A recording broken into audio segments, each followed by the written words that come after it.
So, let us look at those assumptions. The first assumption is of rationality.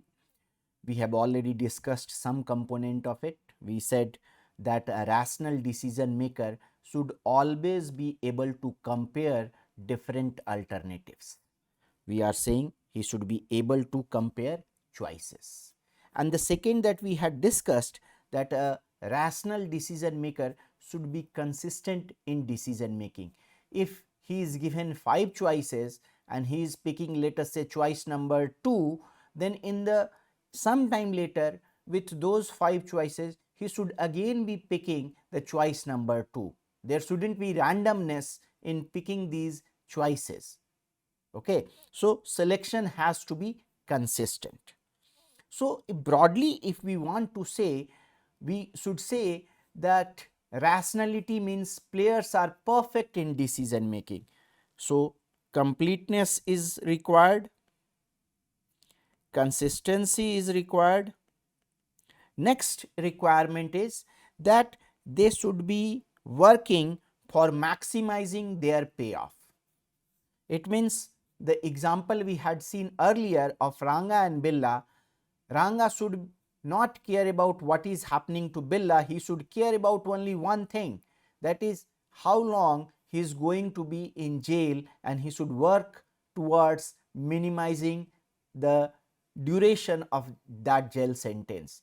You may argue that what if Ranga and Billa are brothers and Ranga cares about Billa and Billa cares about Ranga, then perhaps we need to change payoffs. So rather than saying that if Ranga confesses, let us say Ranga confess, Ranga doesn't confess, Billa confesses, Billa doesn't confess, here is minus 5 minus 5, 0, minus 20, minus 20, 0, minus 1, minus 1.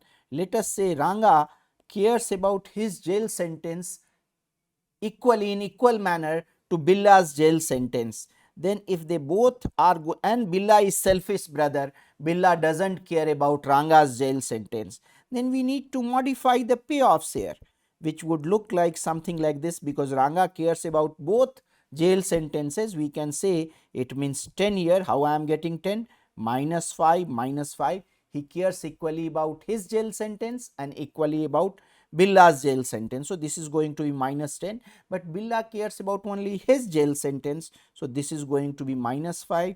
This is going to be minus 20, because 0 from Ranga's side, 20 from Billa's side, and here is again minus 20, and here is again minus 20, but Billa is only getting 0 and he doesn't care about Ranga, and here is minus 2 and minus 1. So payoff would change accordingly and we can take care of. So there is no problem in accepting that we are interested in maximizing our payoff. So these three, I believe all of you would agree that these three are quite basic for us, because if these three are not present, it would be difficult to talk about any decision makers consistent decision making ability. Now we have two assumptions which are a little bit problematic because they are not true in real life, but when we model things mathematically, we have to keep things simpler. So we impose these two conditions, and if we face a situation in which these two conditions are not applicable, then we should think about the techniques which would not use these two assumptions, and that's what happens at advanced level of game theory, but that we would not be covering in this course. So in our course, it is fine to assume that agents have perfect recall and they are perfect calculators. What do we mean by this? That let us say that there is an interaction happening, a prolonged interaction happening. They are talking to, they are taking turn, A takes an action, then B takes an action, then again A takes an action, then again B takes an action, and so on so forth. So what we are saying, in such situation, whatever has happened in the past, the agents, the decision makers would remember it well. They would not be confused about, okay, how did I reach to this particular situation as of now. So there is a perfect recall. And second, there are perfect calculator. We will assume they are able to calculate any difficult problem. There is absolutely no issue with that. Okay. And so why should we assume rationality? The rationality, if we don't assume, as I said, A, B, C, D, E, someone is making decision. Today someone is picking C, tomorrow someone would be able to pick A. I have already shown you with mango, guava and banana. Anything can be picked. So same thing can happen here. Anything can be picked, and one cannot talk about decision making in consistent manner. So therefore we need to assume rationality, and this makes sense. Most of us follow these assumptions most of the time, particularly when you think of a country. A country, can it be irrational in decision making? It shouldn't be. If you think of a businesses, because they are in most of the time trying to maximize profit, so this assumption is perfectly valid, that they would be working in the rational manner, they would not be taking decision randomly. And even when sometime we humans can be influenced by our emotion, but we come back to our rational self and we act in the rational manner. So most of the time we are acting rationally, and particularly if a large value is at stake, we keep our emotions aside and try to act rationally, try to maximize our payoff. So this is a very good way to model the situation, to get to solve those games and to say that the players are rational. It's perfectly fine. I want to mention examples of a chess. Chess is a strategic interaction. There are two players, there are several moves, very large number of moves, but definitely perhaps finite move, I don't know, but a really large number of moves. Outcome could be characterized either as a win for party A or lose for party A or a draw for party A. So we can always say, we can always rank all the action profile that they lead to. The problem with chess is that, as per game theory, there is a theorem in game theory that we will not discuss in the class, that under certain condition each game will have an equilibrium, the Nash equilibrium that we have discussed, but we need to talk about those conditions that we will do later on. So chess is not an interesting game as per se, because there is a perfect recall, there perfect calculation, so there would be strategies and there would be an outcome. So it's not that interesting. But the problem with we human would be that we would not be able to recall, let us say, 5 move that happened in the 5 move ago, what happened in the game, or 10 moves past, what happened in the game. And also we may not be able to foresee all the situation, so we may not be acting as a perfect calculator, so it doesn't work. So I just wanted to tell you that these assumptions have limitations, but most of the time these assumptions don't create any problem for us, so we are going to use them. Next assumption is about common knowledge. What is common knowledge? So let us say that this is the game that we have been using, that Ranga Billa's game, and let us say Ranga is aware about who are the players, what are the different moves or actions available to different players, and what would be the corresponding payoff. Billa is also aware, so we can call all the list of player. We had said the action set for each player and the preference defined over the actions profile or the payoff, corresponding payoff, it's known to Ranga and Billa, and we can call this as X. So X, we can now say, what is knowledge? That I know what this X is. Okay, so that is my knowledge. What is mutual knowledge? Everyone involved knows what this X is, like Ranga knows what this X is, Billa knows what this X is. Common knowledge is something beyond mutual knowledge.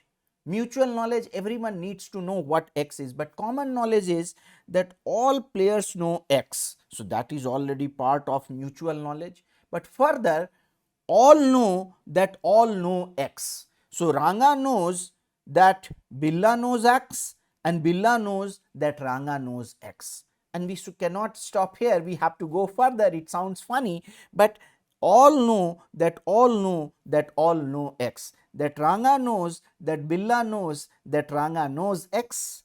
Billa knows that Ranga knows that Billa knows X, and so on. We cannot stop here. It's like having two mirror parallelly and seeing infinite images and be aware of what's happening. So let us take an example that would tell you how common knowledge is different from mutual knowledge. Let us take, Ranga. It seems Ranga and Billa are with us. Ranga and Billa, they decide to meet at India Gate in Delhi on coming at Monday at 7 p.m. There is no bank robbery here. I'm just saying they decide to meet at India Gate on Monday at 7 p.m. One day before, Ranga came to know that because of some defense activity or some security reason, the India Gate is closed, that area is closed, and security people are not allowing anyone to gather there. So then Ranga sends a SMS to Billa saying, let us meet at Rajiv Chowk, that is CP Connaught Place, Metro Gate number 1. So Ranga sends this SMS to Billa. Billa receives that SMS and Billa replies to Ranga that yes. Ranga sees the SMS, doesn't reply back to Billa. Now on Monday, it so happens that Billa reaches this Rajiv Chowk Metro Gate number 1st at 7 p.m.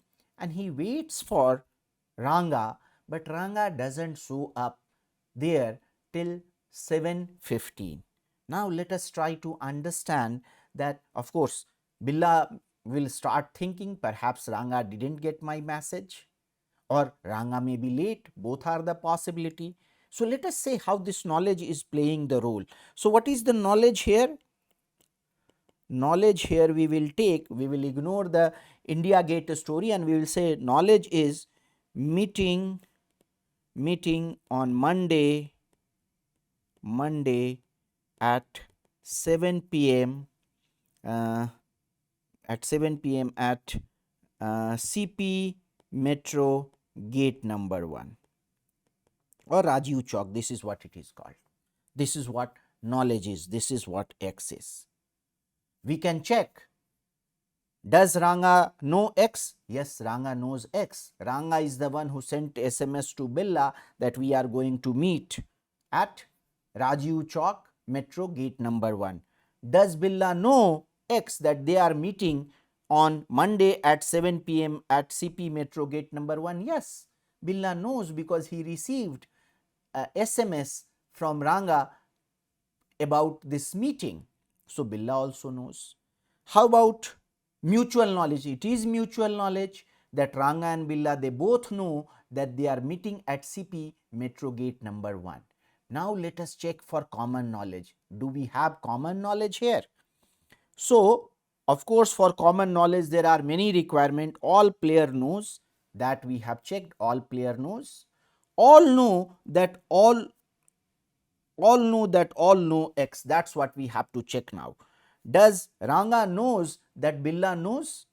So Ranga knows that Billa knows. Yes, because Ranga sent SMS, Billa sent a reply to Ranga. Therefore Ranga knows that Billa knows. How about Billa? Does Billa know that Ranga knows? Yes, Billa knows that Ranga knows because Billa received a message about change in meeting venue from Ranga. Therefore Billa knows that Ranga knows. So second stage is also cleared. How about the third stage? The third stage is that all know that all know that all know. So now we have to check, Does Ranga know that Billa know that Ranga knows?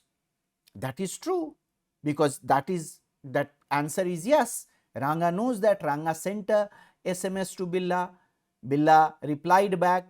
Ranga received that SMS. So Ranga knows that Billa knows that Ranga knows. So it's confirmed that that part is done. How about the other part? Does Billa know that Ranga knows that Billa knows? Now the thing is that SMS from Billa reached Ranga, but Ranga didn't reply, and Ranga has not reached the destination at 7 p.m. and it's like 15-minute Billa has waited for the story. So clearly Billa doesn't know. Billa sent SMS to Ranga, but Ranga received it. Whether he has received it or not, that is not known to Billa. So Billa doesn't know that Ranga knows that Billa knows, and that's where this common knowledge breakdown. And now you can have a problem here that it would become difficult to solve the game. We will see the example where it would lead to great difficulty, and that's why we have to impose common knowledge. Of course, common knowledge is not all the time true. Even in this course, sometime we will remove this restriction. We will change the games in such a way that the game would become common knowledge to all the player. At advanced stages, there are different ways to by maintaining common knowledge, there are different ways to change the game to get the desired result. We will do that. At least in one case you will see that. Later on there are even more advanced technique, but we are not going to use them in this course. Okay, so these are the two assumptions that would be required to solve these games.